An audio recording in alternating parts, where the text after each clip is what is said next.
जब भगवान राम अयोध्या से वनवास के लिए निकले तो कुछ समय चित्रकूट में रहे और कुछ काल के पश्चात राम ने चित्रकूट से प्रस्थान किया तथा वे अत्रि ऋषि के आश्रम पहुँचे। अत्रि ने राम की स्तुति की और उनकी पत्नी अनुसूया ने सीता को पतिव्रत धर्म के मर्म समझाए। वहाँ से फिर राम ने आगे प्रस्थान किया और शरभंग मुनि से भेंट की। शरभंग मुनि केवल राम के दर्शन की कामना से वहाँ निवास कर रहे थे, अतः राम के दर्शनों की अपनी अभिलाषा पूर्ण हो जाने से योगाग्नि से अपने शरीर को जला डाला और ब्रह्मलोक को गमन किया।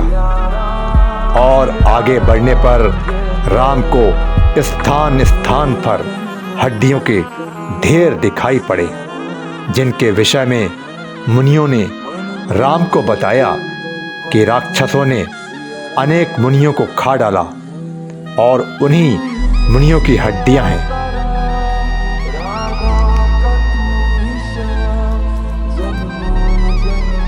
राम ने प्रतिज्ञा की कि वे समस्त राक्षसों का वध करके पृथ्वी को राक्षस विहीन कर देंगे। राम और आगे बढ़े और पथ में प्रतिक्षण अगस्त आदि ऋषियों से भेंट करते हुए दंडक वन में प्रवेश किया, जहां पर उनकी भेंट जटायु से हुई। राम ने पंचवटी को अपना स्थान बनाया। पंचवटी में रावण की बहन शूर्पणखा ने आकर राम से प्रणय निवेदन किया। राम ने ये कहकर कि वे अपनी पत्नी के साथ हैं और उनका छोटा भाई अकेला है, उसे लक्ष्मण के पास भेज दिया। लक्ष्मण ने उसके प्रणय निवेदन को अस्वीकार करते हुए शत्रु की बहन जानकर उसके नाक कान काट लिए। शूर्पणखा ने खरदूषण से सहायता की मांग की और वो अपनी सेना के साथ लड़ने के लिए आ गया।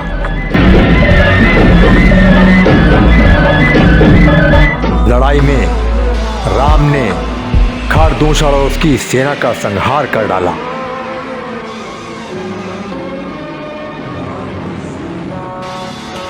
शूर्पणखा ने जाकर अपने भाई रावण से शिकायत की। रावण ने बदला लेने के लिए मारीच को स्वर्णमृग बनाकर भेजा, जिसकी छाल की मांग सीता ने राम से की।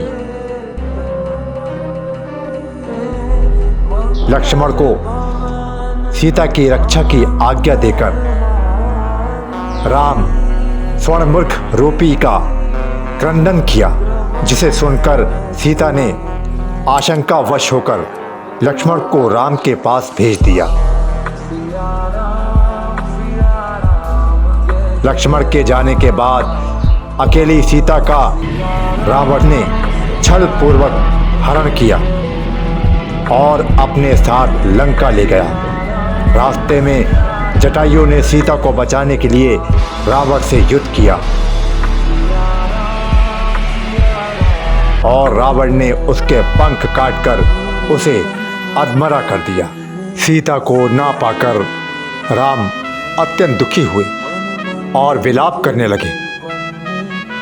रास्ते में जटायु से भेंट होने पर उसने राम को रावण के द्वारा अपनी दुर्दशा होने व सीता को हर कर दक्षिण दिशा की ओर ले जाने की बात बताई। ये सब बताने के बाद जटायु ने अपने प्राण त्याग दिए